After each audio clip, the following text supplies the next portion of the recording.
अस्सलाम वालेकुम viewers. Guys आज हम पढ़ने वाले हैं अपने चैप्टर नंबर 3 का नेक्स्ट टॉपिक। हमने स्टार्ट किया हुआ था न्यूटन लॉज ऑफ मोशन को, तो आज हम डिस्कस कर रहे हैं second law of motion. Second law of motion मेरा बेटा, तो वो हमारे पास क्या है मेरा बेटा, हम क्या कहते हैं कि when a force is applied on an object, जब एक ऑब्जेक्ट के ऊपर फोर्स अप्लाई की जाती है, इट प्रोड्यूसेस मेरा बेटा, ये क्या प्रोड्यूस करता है, ये प्रोड्यूस करता है एक्सेलरेशन को। It produces acceleration in the direction of the force, where the force is applied there will be acceleration, and this acceleration is directly proportional to the force, applied force, जो force हमने लगाई, and also inversely proportional to its mass of the object, वो उस object के mass के मेरा बेटा inversely proportional होगा। जरा देखें मेरा बेटा, अगर आपके पास है ये फुटबॉल है मेरा बेटा आपके पास, ये इस फुटबॉल का जो mass है बड़ा कम होता है। When a force is applied on this ball, it will move in this direction where the force is applied. Now the velocity of this object will increase, where the increase in velocity, there the production of acceleration also. जैसे जैसे velocity increase होती जाएगी, velocity change होती जाएगी मेरा बेटा, वहां acceleration पैदा होता जाएगा। अगर फोर्स इस पे ज्यादा लगेगी तो एक्सेलरेशन ज्यादा, फोर्स अगर ज्यादा तो मेरा बेटा एक्सेलरेशन ज्यादा, अगर फोर्स कम तो एक्सेलरेशन भी मेरा बेटा क्या होगा, कम। क्योंकि थोड़ी फोर्स लगेगी, ये थोड़े से वेलोसिटी में चेंज करेगा, जब थोड़ा सा वेलोसिटी में चेंज होगा तो एक्सेलरेशन भी मेरा बेटा कम हो जाएगा। और अगर हम मैस की बात करते हैं, जब हम मैस को देखते हैं तो मैस अब इस ऑब्जेक्ट का लाइटर है, बहुत इंतहाई हल्का मैस है, तो इसमें एक्सेलरेशन मैक्सिमम प्रोड्यूस होगा। और अगर मैस हम इंक्रीज कर लेते हैं, फॉर एग्जांपल ये आपने मेरा बेटा एक ब्रिक ले ली, ये आपके पास एक ब्रिक है, ईंट है। अब अगर ईंट को हम ठुड्डा मारते हैं या ईंट पे हम फोर्स अप्लाई करते हैं तो मेरा बेटा it doesn't move like this ball, ये इस बॉल की तरह मूव नहीं करेगी। तो मेरा बेटा जब ये इस बॉल की तरह मूव नहीं करेगी तो इस बॉल की तरह इसके अंदर वेलोसिटी में वेरिएशन भी नहीं आएगी। जब वेलोसिटी में वेरिएशन नहीं आएगी तो एक्सेलरेशन मेरा बेटा क्या हो जाएगा, कम, क्योंकि अब मैस बढ़ चुका है तो एक्सेलरेशन उसमें पैदा होने वाला ड्यू टू फोर्स मेरा बेटा क्या हो गया, कम हो गया। तो आगे देखते हैं मेरे बेटा, हम इसे क्या करते हैं, इंटर रिलेट करते हैं कि ए डायरेक्ट रिलेशन पे एफ ओवर एम मेरा बेटा, इसको हम क्रॉस मल्टीप्लाई करते हैं, एफ डायरेक्ट रिलेशन पे आ जाता है एम ए, और F is equal to constant लगेगा के एम ए, और हम इस के की वैल्यू मेरा बेटा 1 लेते हैं, M A, F is equal to मेरा बेटा क्या आ जाएगा, एम। मैंने के की वैल्यू 1 क्यों ली मेरा बेटा, वो इसलिए ली कि मैं कहता हूं कि मेरे पास जो इस ऑब्जेक्ट पर लगने वाली फोर्स है वो 1 न्यूटन की है, इस ऑब्जेक्ट का जो मैस है वो मेरा बेटा 1 kg है, और इस ऑब्जेक्ट में पैदा होने वाला जो एक्सेलरेशन है वो 1 मीटर पर सेकंड स्क्वायर है। समझ रहे हैं ना आप बात। तो when a force of 1 Newton is to be applied on the object of mass 1 kg, it produces the acceleration of 1 meter per second square. So the value of the constant will also be मेरा बेटा कितनी हो जाएगी, 1 हो जाएगी। तो F is equal to 1 into ma लगाएंगे तो F हमारे पास ma के इक्वल आ जाएगा, that is the pure form of the force and its unit is mass का मेरा बेटा किलोग्राम, एक्सेलरेशन का होता है ms-2। F का यूनिट मेरा बेटा, इस कंप्लीट को मैं न्यूटन के इक्वल कर देता हूं, बिकॉज इस लॉ को प्रूव करने वाला मेरा बेटा कौन था, न्यूटन था। तो उसी के नेम के ऊपर मेरा बेटा हमने नाम रख दिया कि फोर्स का जो यूनिट है उसे न्यूटन कहते हैं, और Newton approximate equal to kg ms-2 के बराबर होता है। अच्छा, तो मेरा बेटा फर्स्ट लॉ जो था वो हमें इंट्रोड्यूस करवा रहा था अबाउट फोर्स, लेकिन सेकंड लॉ ने देखिए मेरा बेटा फोर्स को निकाल दिया, फोर्स को प्रूव कर दिया, फोर्स को मेजर किया।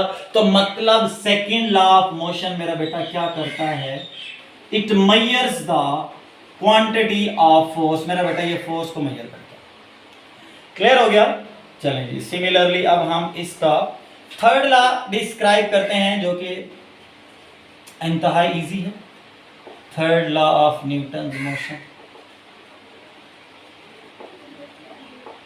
इसमें मेरा बेटा हम क्या कहते हैं कि एवरी ऑब्जेक्ट जो है, एवरी बॉडी, हर बॉडी के पास क्या है, हैज एक्शनल एंड रिएक्शनल फोर्स है।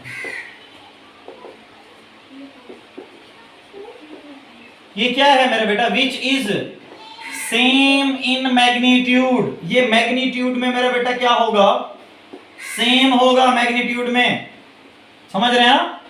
लेकिन यही इट विल अपोजिट होगा, अपोनेंट होगा इन डायरेक्शन। मेरा बेटा डायरेक्शन में ये क्या हो जाएगा, अपोजिट। देखिए मेरा बेटा, जैसे एक वॉल है हमारे सामने, मैं यहां से मेरा बेटा एक बॉल को ऐसे फेंकता हूं at this point, it was an action from the, for example ये एक आदमी है जिसने इस बॉल को फेंका है, it was action from this person, और इस पे जो फोर्स लगाई जाती है दैट विल बी 5 न्यूटन की फोर्स है मैग्नीट्यूड में, और इन दिस डायरेक्शन लगाई गई है। जैसे ही ये बॉल मेरा बेटा इस वॉल से कोलाइड करती है, तो मेरा बेटा ये बॉल अगेन इस बॉल को यहां फेंक देती है दोबारा उसी पर्सन के पास। तो मेरा बेटा इस बॉल ने भी 5 न्यूटन की ही मैग्नीट्यूड के साथ इसको फेंका, मतलब सेम है, हो गई क्या मेरा बेटा, मैग्नीट्यूड सेम हो गई। लेकिन डायरेक्शन देखें, पर्सन की डायरेक्शन इधर है और जो वॉल की डायरेक्शन है वो इधर है। अब डायरेक्शन आपस में मेरा बेटा क्या हो गई है, अपोजिट हो गई है। तो जहां पर डायरेक्शन अपोजिट हो जाती है मेरा बेटा, और जो अपना फोर्स की मैग्नीट्यूड है वो सेम हो जाती है, ऐसे लॉ को मेरा बेटा हम क्या कहते हैं, न्यूटन थर्ड लॉ। एक और एग्जांपल देता हूं, जैसे ये जो बर्ड्स हैं या अपना परिंदे हैं, बर्ड्स हैं, परिंदे हैं, ईगल्स हैं, ये क्या करते हैं, वल्चर्स हो गए, they apply a force on the air and it was an actional force. ये एक्शनल फोर्स लगाते हैं, press the air in the downward, air को प्रेस करते हैं, it is an actional force and the air will also applied an a reactional force. और फिर air क्या करती है, उसी मुकाबले में जिस तरीके से उन्होंने एयर को प्रेस किया था डाउनवर्ड, एयर उसी तरह उसी मैग्नीट्यूड के साथ उसको ऊपर की जानिब एक रिएक्शनल फोर्स लगाती है। तो मेरा बेटा वो कहाँ जाते हैं, ऊपर जाते हैं। वो परों से नीचे फोर्स लगाते हैं एक्शन, और हवा उन्हें ऊपर ले जाती है मेरा बेटा रिएक्शन। अब ऐसे ही एक रॉकेट जब जा रहा होता है, तो रॉकेट से जो ईंधन निकल रहा होता है, फ्यूल निकल रहा होता है, बर्न ऑफ गैसेज हो रहा होता है मेरा बेटा, वो कौन सी डायरेक्शन में होता है, डाउनवर्ड डायरेक्शन में होता है, बैकवर्ड डायरेक्शन में होता है, and the rocket is moving in forward direction, वो आगे जा रहा होता है। ऐसे ही जब एक चप्पू से एक मल्लाह कश्ती के अंदर चप्पू से पानी को पीछे की जाने फेंकता है, तो मेरा बेटा एक्शन हो गया, और पानी उसे आगे की जाने फेंकता है मेरा बेटा, वो क्या हो गया, रिएक्शन। एक अपना बालून है, बालून के अंदर एयर को भरा हुआ है मेरा बेटा, अब एयर निकल रही है तो एक्शनल फोर्स इन आउटवर्ड डायरेक्शन, और बालून आगे जा रहा है तो मेरा बेटा वो रिएक्शनल है।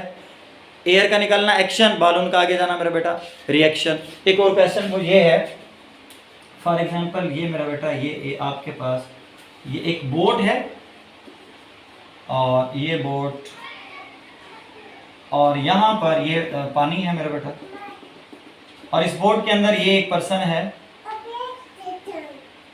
और ये पर्सन मेरा बेटा क्या करता है, ये एक पैकेज को क्या करता है, थ्रो करता है out of the boat throw करता है। तो क्या होता है मेरा बेटा, ये बोट पीछे की जाने मूव करने लग जाती है। Why, how is it possible?